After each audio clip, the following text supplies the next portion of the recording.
Assalamualaikum warahmatullahi wabarakatuh. My name is FATIN Binti SHAARI. My metric number is A22A0960. Firstly, Tomei Consolidated Berhad is a Malaysian investment holding company that designs, manufactures and sells jewelry including gold and silver chains and jewelry refining. The company established in 1968 by Tek Fong. The company has since expanded into manufacturing, wholesale and retail segments. Tek Fong, the company founders, modernized traditional jewelry creation methods, importing a carving machine from Japan in 1970, and distributing gold jewelry that met international standards. The company has been listed on Bursa Malaysia since 2006 and has several awards, including the Most Outstanding Malaysian Brand Award 2019 and the National Mark of Malaysian Brand by SME Corporation since 2010. Then how about Tomei Company? Tomei Consolidated BHD is an investment holding company that designs, manufactures and sells jewelry including gold and silver chains, as well as gold and jewelry refining. It operates in two segments, which is manufacturing and wholesale and retail.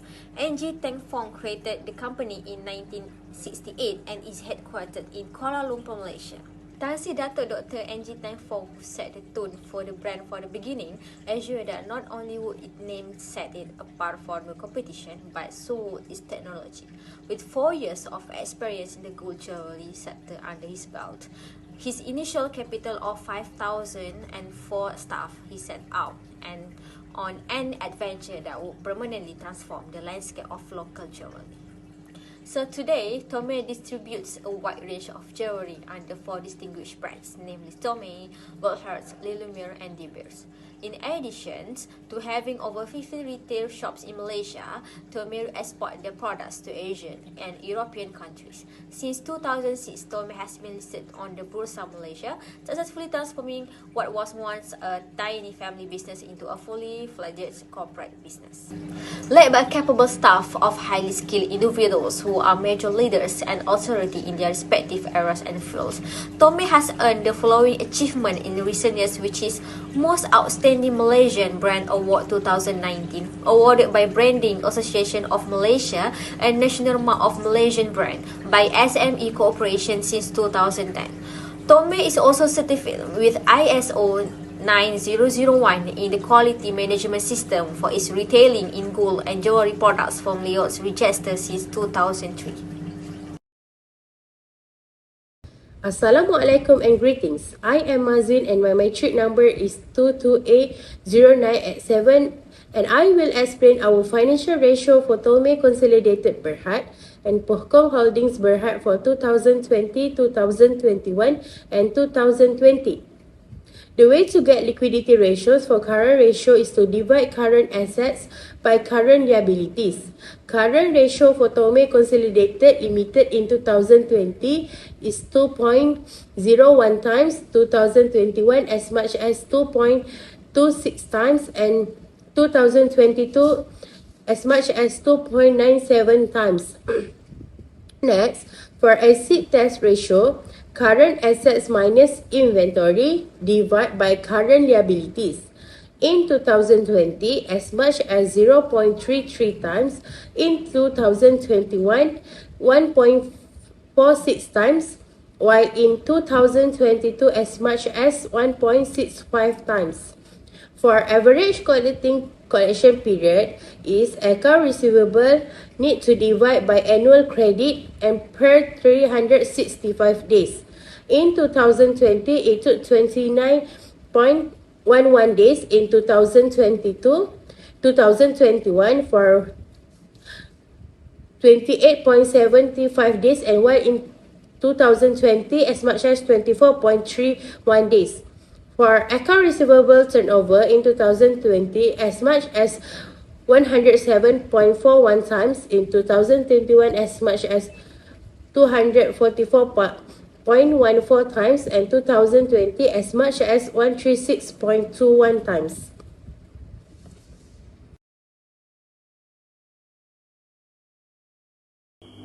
Hi, my name is MAISARA Binti Muhammad AZMAN. My metric number is A22A0966.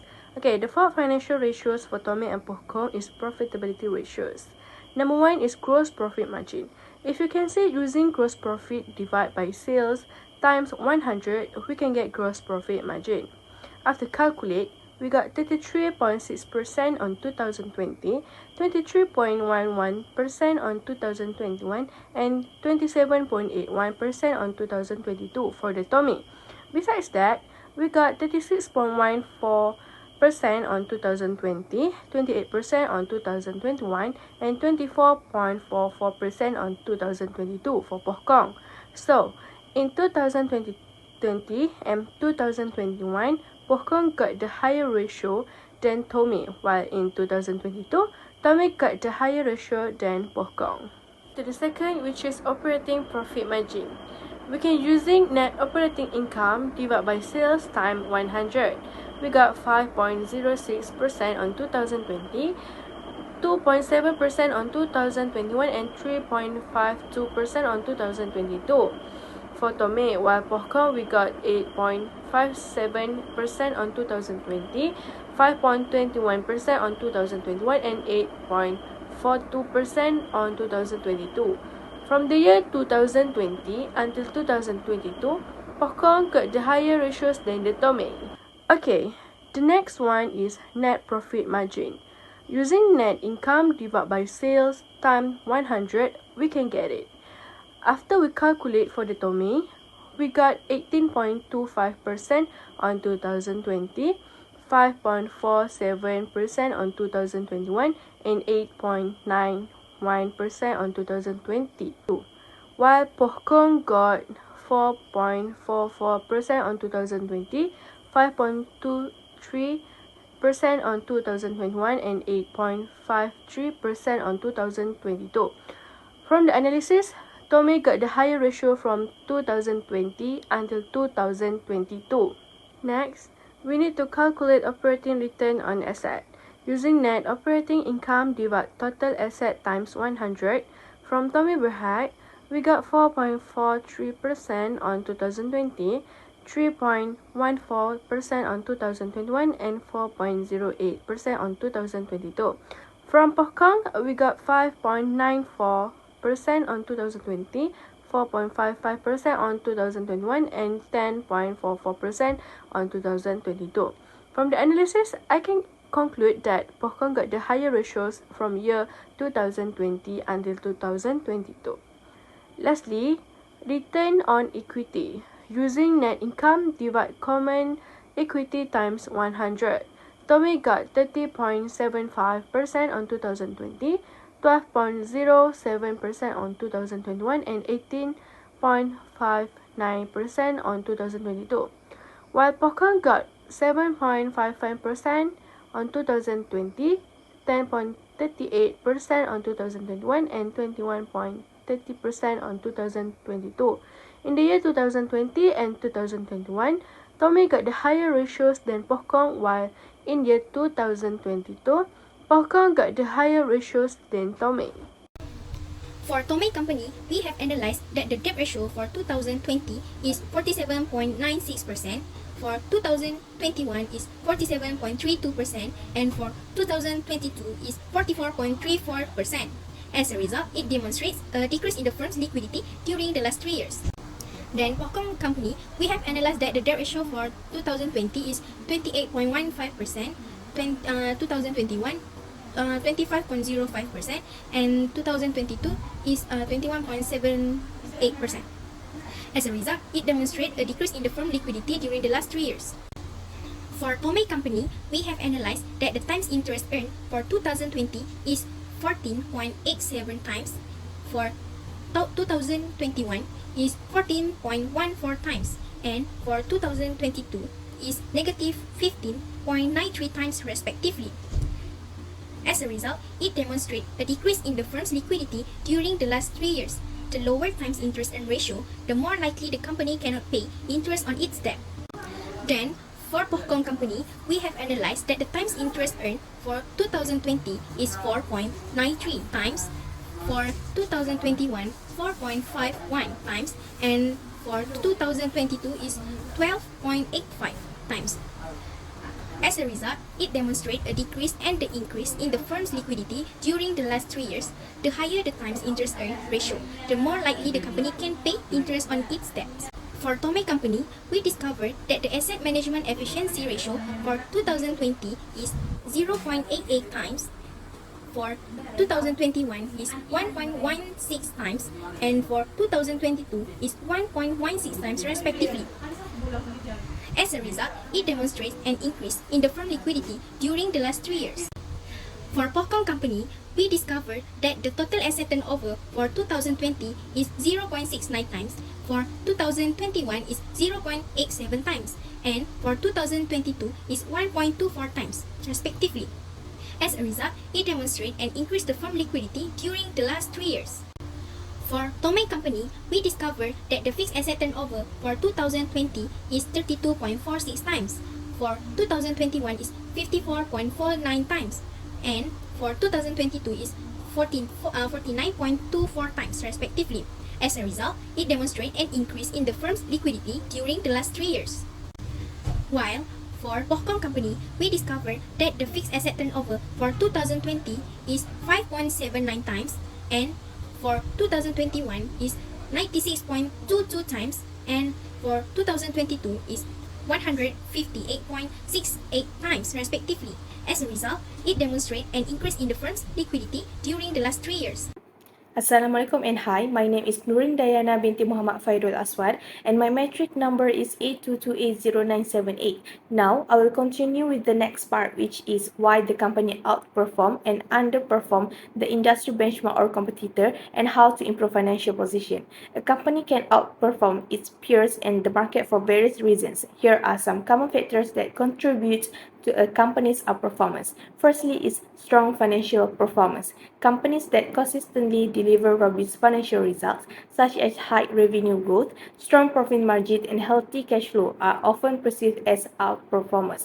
Next is effective management. Competent and strategic leadership is crucial. A management team that makes sound decisions, execute effective strategies, and demonstrate adaptability to changing market conditions can contribute significantly to outperformance. Besides market leadership, this leadership position can lead to economy of skills, pricing power, and competitive edge. Last but not least, innovation and adaptability. Companies that innovate and adapt to changing customer preference, technological advancement, and market dynamics tend to outperform their competitors. This can include introducing new products, services, or business models. Next is why company underperform. First is unclear goals. Without defined and communicated goals, it is hard for the departments and employees to carry out consistent and quality work that attracts clients and customers and generates earnings. Second is excessive workload. This increase is not only it physically prevents from them finishing tasks, but can also worsen their mental health and impact their general productivity. Lack of innovation. Companies that ignore innovation are more likely to be left behind in their industry, missing out on market opportunities and becoming non-competitive. A lack of innovation in business means a loss of productivity and reduced customer engagement. Capability. Sometimes an employee ends up in a position they are simply not capable of fulfilling. This can be the result of a bad hiring process, promotion cannot be working out, or roles and responsibility being shifted, and finally causes them to perform poorly. Next is how to improve the financial position of Tomei Consolidated Berhad. Firstly, create a cash flow forecast. Identifying gaps in company's cash flow is another key strategy to improve this business financial health. A cash flow forecast can help to determine when this gap occur and predict future cash coming into the business. Next is revenue growth. Build a sales funnel so that the company have a consistent flow of incoming prospects throughout the year. Converting even a small percentage of these leads into new paying customers will help add more top-line revenue to the income statement and help offset the normal customer irritation process. Other than that, debt reduction. Too much debt on your balance sheet can squeeze the bottom line of your income statement. Reducing your company's debt will decrease both interest expenses and monthly payment, which will help improve net profit and overall cash flow. Last but not least, acquisition. Many companies view acquisition as an opportunity to help jumpstart a new growth phase, and acquisition can lead to a boost in profitability and a reduction in operation costs, not to mention tax benefits and possible opportunities to enhance equity. That's all from me. Thank you. For Pohkong Holding Berhad, outperformed the industry benchmark of competitive with the first one is brand strength and recognition. With a strong brand image can enhance customer trust and loyalty. The second one is innovation and adaptability. With companies that continuously innovate and adapt to changing market trends can stay ahead of competitors. The third one is global expansion and market preference. With diversification across market can mitigate risk associated with regional economic conditions. Strategic partnership and alliance is the last one. With collaborative effort may enhance overall competitiveness. Pohkong Berhad underperformed the industry benchmark or competitive with the first one is ineffective cost management. With higher production of distribution costs compared to competitors may put the company at a disadvantage. The second one, supply chain issue. With distribution in the supply chain, whether due to logistical challenges, sourcing problem or production issues can lead to underperformance. The third one is strategy mistake.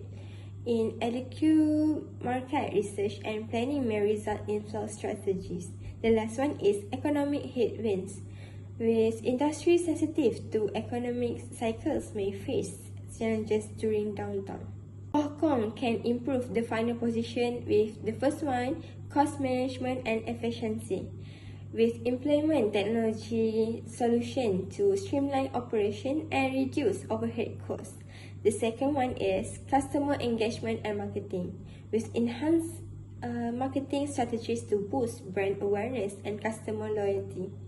The third one is financial flexibility. With maintain a strong and flexibility balance sheet to withstand economic uncertainties. The last one is adaptation of consumer preference. Stay attuned to evolving customer preference and trends in the jewelry industry.